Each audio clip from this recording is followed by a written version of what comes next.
Hello, I'm Laura. Today I'd like to introduce you a sprinkler truck.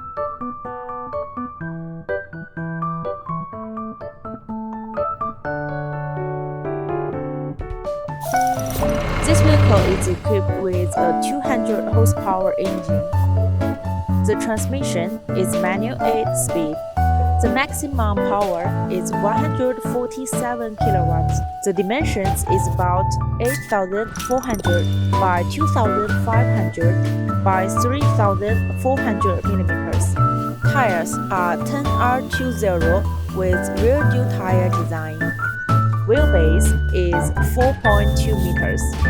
This vehicle features front spring, rear spring, and side spring functions. The rear workstation also features a high-pressure water jet. There are 2 designated locations on the side of the tank for placing water pipes. The entire vehicle is blue, looks very fresh and simple. Okay, if you want to know more information, please follow us. See you next time. Bye bye.